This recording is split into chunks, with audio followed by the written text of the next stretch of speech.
For many gardeners, visiting a garden center for the first time in the spring feels like being a kid in a candy store. With rows upon rows of plants bursting with vibrant colors, and the sound of buzzing bees and the gentle rustle of leaves in the breeze, each step is filled with excitement and anticipation as you envision all of the possibilities in your own garden space. But with each step through the aisles of plants, tools, soils, and supplies, even an experienced gardener may become overwhelmed by all of the options. Even the presence of busy staff members may create additional pressure to ask the right questions and make informed decisions. Hi, this is Amy from Gardening Know-How, a former garden center manager with 20 years of experience and plenty of dirt under my fingernails. And I am here to share 10 secrets garden center employees would like you to know. The staff at your local garden center love what they do, and they are gardeners just like you. By learning a few of their secrets and money-saving hacks, you'll be able to simplify the shopping process, choose the right plants for your space, and even have a more productive interaction with the staff. The first secret is when to shop. Weekends and holidays can be hectic, to say the least. If possible, consider shopping during the weekdays.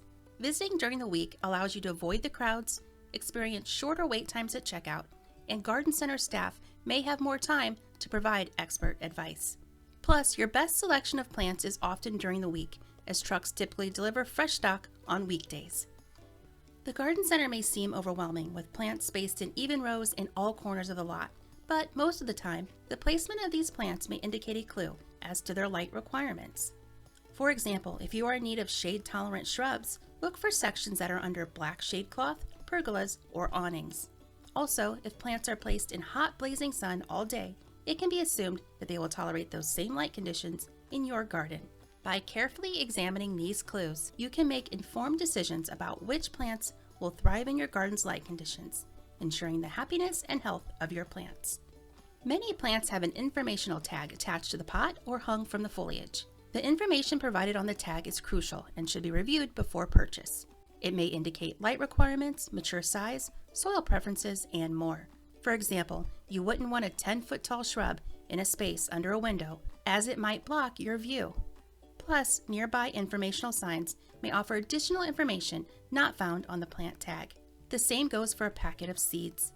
The small pieces of information found on the packet contain valuable details for properly growing the plant. Likewise, do not be afraid to analyze a plant. Gently pop it out of the pot to take a look at the root system. If a plant is severely root-bound or has very minimal root system, you may want to consider selecting a different plant.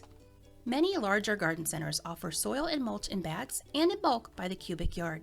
Receiving a delivery of a large pile of anything may seem daunting, but opting to purchase these items in bulk rather than individual bags can yield significant cost savings, even with the added delivery fee. Maybe you'll save enough to pick out a few more plants. Plus, bulk purchases minimize plastic packaging and reduce the number of trips needed to obtain all of your supplies. Your local garden center employees know your climate and know your native soil, and they know what your plant will need to thrive. They may suggest compost or peat moss to improve the condition of your soil, especially in areas with heavy clay or large amounts of sand. They may also suggest a specific fertilizer for your acid-loving plants, such as azaleas or hydrangeas, to help maintain the correct pH of the soil for optimal growth. These products may seem like an unnecessary expense, but may provide essential nutrients and improve the soil structure, which could otherwise hinder healthy plant growth. You may be most attracted to the heavily promoted flashy plants in fancy pots, but do not overlook classic native plants.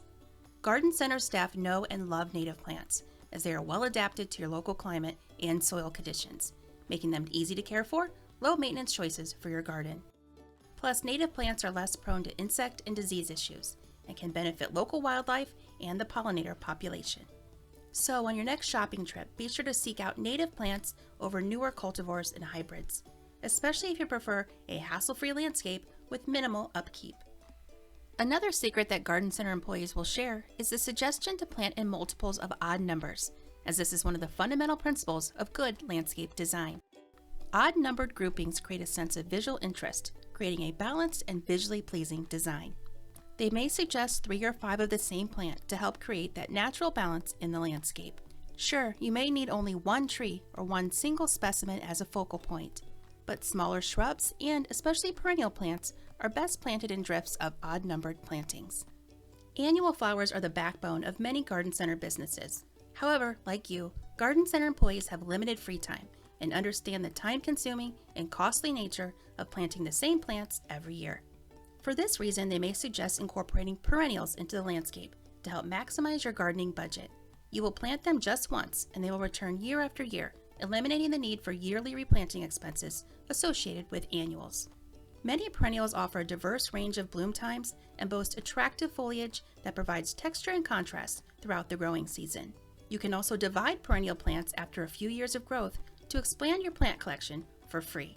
Not only will you save money over time, but you'll create a sustainable landscape with minimal effort. Secret number 9 is advice that is tough to take. Your eye may be drawn to the plant in full bloom, but it is wise to buy a plant with buds, not blooms. Blooming plants may offer instant gratification, but budded plants have the potential for a longer bloom time once planted in your garden. You'll be able to enjoy an extended period of flowering as the buds will open gradually over time. So while at the garden center, take a moment to admire the plant in bloom and perhaps even take a picture, but consider taking home a plant full of buds, not blooms. Last but certainly not least, some plants come with a warning right on their label. If you see the words vigorous, aggressive, or robust, you must first consider the potential implications of your garden or landscape. If you're looking for a petunia to fill a large container, the word vigorous may be beneficial. But if you're in need of a small patch of ground cover and you pick up a bugleweed that is listed as aggressive, you may have an out-of-control plant in a short period of time. These plants are not necessarily considered invasive, but they could spread rapidly and smother their neighbors. Mint would be considered another example of a vigorous plant and should be grown in containers only, never in the ground, as they spread rapidly by underground runners, quickly dominating garden beds and potentially requiring constant vigilance to prevent it from spreading beyond its designated area. Now you're armed with all of the insider secrets to make informed choices and create a thriving green space. Before you leave, make sure to visit our channel's homepage for more informative videos on shade plants, drought-tolerant plants, and even 11 plants you should avoid buying at the garden center. Thanks for joining us, and happy gardening!